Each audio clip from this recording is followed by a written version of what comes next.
Can you please put my presentation?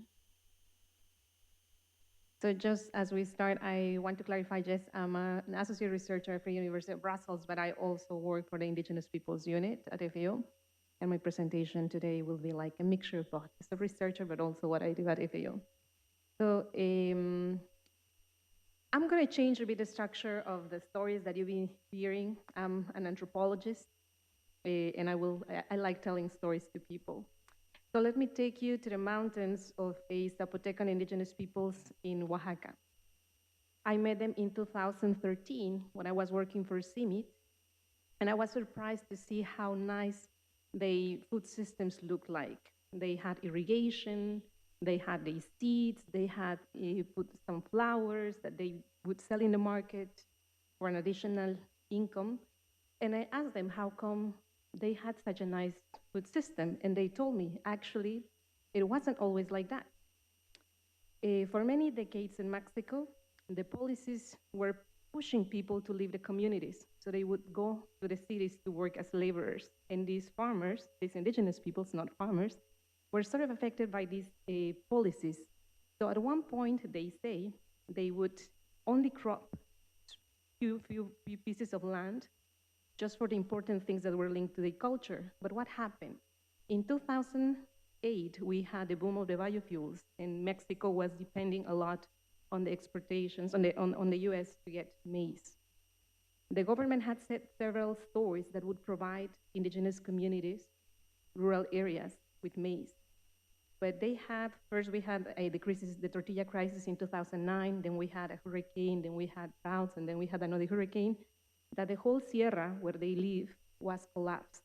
The bridge is full, the trucks wouldn't be able to come with maize, and they said we had money, but we didn't have food. Then one indigenous woman recalls and says, how come I could call myself an indigenous person and feel proud of my livelihoods when I didn't have food? So they had to go up in the mountains and buy maize from other indigenous peoples, and that's how they managed. But then they were like shocked and asked the elders, how come did you deal in the past with many of these extreme shocks? And they were like, we had different fields. We had fields along the river that if they were flooded, we would go to the ones that were up in the mountains. And if we had fields up in the mountains that were affected by the wind, then we could rely on the other ones. So there was a reason for why they kept so many of the fields, but because of the different circumstances they had, slowed the amount of fields cropping.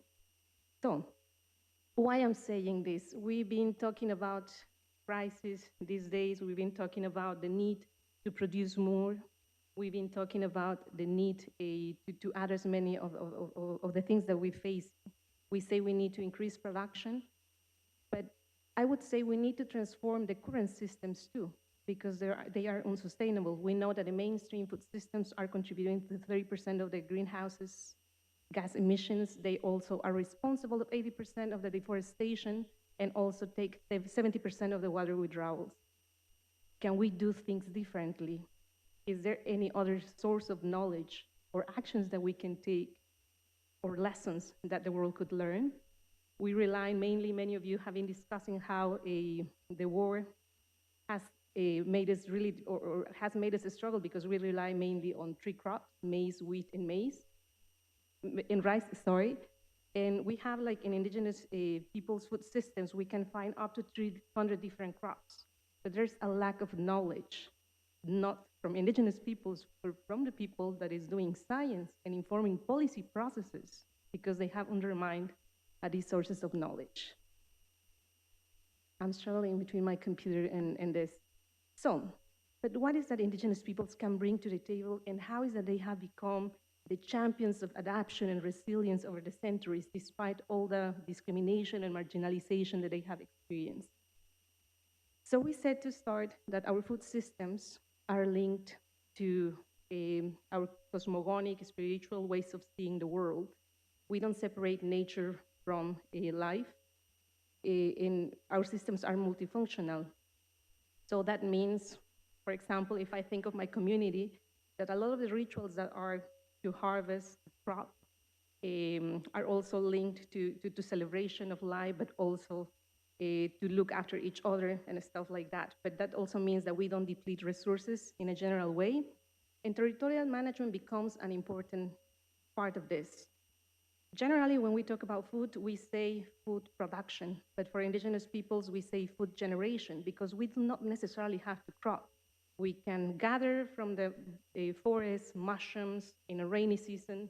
I tell people sometimes, I don't have the picture now, but even when we see an empty field, we might think there's no food there, but there are roots that people uses and relies on them for their livelihoods.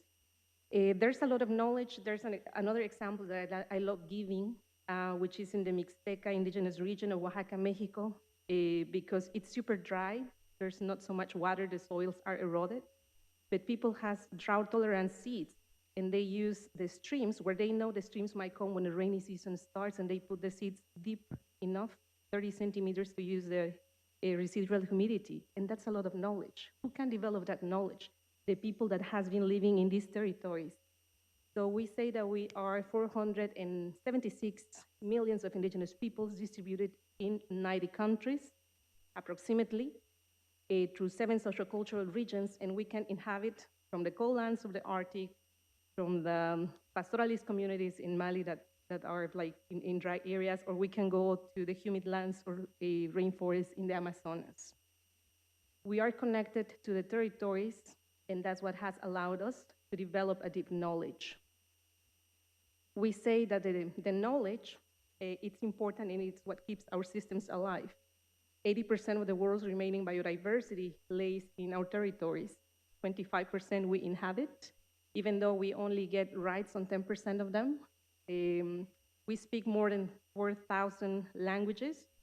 In theory, UNESCO reports that there are something like 7,000 languages, and there are some researchers that report that there's a linkage between biodiversity and the linguistic diversity. So the more diverse we are, the more practices and knowledge we have, and the more we can help this planet to be sustainable. But when we talk about languages, and that's something that I tell UNESCO, is like we like to say a language dies, and I say no, a language does not die. We kill the languages when we kill the holders, when we don't focus on people, because we need to be centering the approaches on people. When is that we kill people? When we don't have a policy that is intercultural or education that is intercultural, when there's happening displacement, forced displacement on the name of development. We say that there's like a lot of pressure on indigenous territories because people, it's like saying we need to produce, increase, and generate more for the world, but at the same time, we are threatening the people that it's helping to make this planet sustainable. And if we say that we don't want to leave anyone behind, indigenous people's food systems also have a different way of governance, looking after each other. Land is managed like a community-based resource. And also we have this reciprocity in looking after each other. And I'm gonna come back to my story in 2014. So when COVID happened, I went back to the community, or I tried to go back to the community, but I was not allowed because clearly they had to protect themselves. They told me we are doing now a collective lockdown. We won't allow anyone to come in. Thanks to a right to our territories, we won't allow anyone to come because yes, we don't have vaccines, but we can enact or prevent that any vector comes and gets us the disease.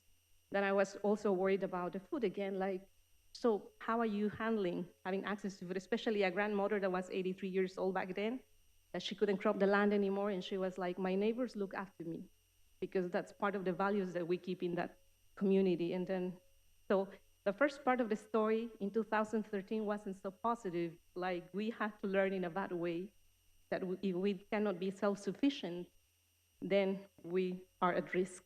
When we can be self-sufficient and our rights can be guaranteed, we can be fine, right?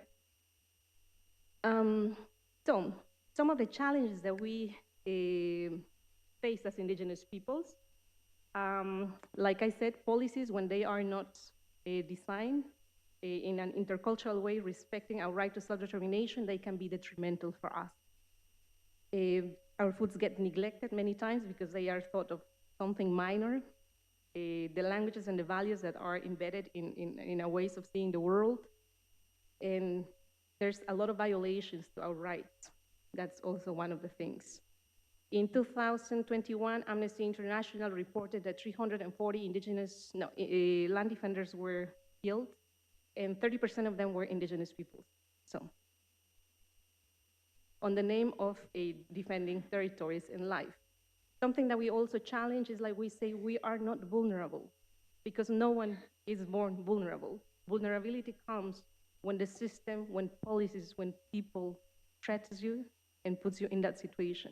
So it's not a given thing, you're not born with it, but we should face that and we should challenge that. So we are right holders, not stakeholders. There's many peoples that like to say that we are stakeholders, and there are many states that do not recognize indigenous peoples. We have the right to self-determination, but we reinforce people and invite them to say that we are right holders, because when we cannot be granted rights, then the free, prior, and informed consent with any intervention, policy, or project cannot be done, and therefore it's a violation to our rights. So now what is that we are doing? Let me go back to the Indigenous Peoples Unit and the Global Hub on Indigenous Peoples Food Systems. So it's not like we have to invent something new. There's a lot of knowledge already there. There's many scientists that are already working with indigenous peoples, but how is that we can bring that evidence that says this is what indigenous peoples can offer, what we can put at the table, and some of the solutions that can be scaled up? That is what the Global Hub on Indigenous Peoples Food Systems do, which is a platform that brings indigenous and non-indigenous scientists. One of the examples that we had as the contribution is the Wipala paper that we wrote in line with the United Nations Food Systems Summit in 2021, which was also endorsed by the scientific committee that was led by Professor Von Braun. One of the challenges with the knowledge, I was talking about orality, is like a lot of our knowledge is passed through orality. It's not documented in the same way. It doesn't mean it doesn't work, because the evidence is how is that many people has been able to survive for many centuries in some of these spaces, right?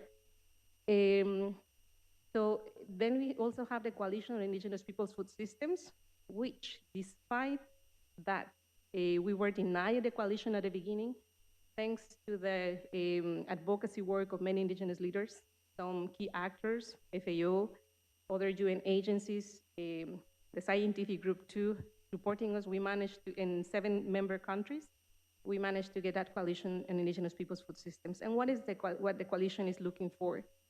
Precisely, it's led by indigenous peoples, and we want to strengthen our food systems, scale them up, but also influence policy processes that have been affecting us. Let me just give you one example. Currently, we are already working with WFP on school meal programs, because the first part that we are doing now is an assessment in Latin America to say how many intercultural policies they have in terms of school meal programs. The idea is that if everything goes right, that we want to have programs that are actually using indigenous people's foods. We reduce waste, it's culturally sensitive, it's guaranteeing the right to food in terms of the adequacy that people need in children, because they are an important element for the future also of the world, right? So this is some of the things that we are doing. Sorry, I get confused in between my computer and the pointer. I'm not gonna go in detail into this, but in FAO, we work collaboratively with many indigenous peoples around the world. And what we try to do is, on the one hand, document, learn, transform messages into advocacy processes, inform policy processes. Currently, we are drafting a Wipala paper on collective rights and why it's important to have collective rights on our territories and the recognition. And I hope to share more.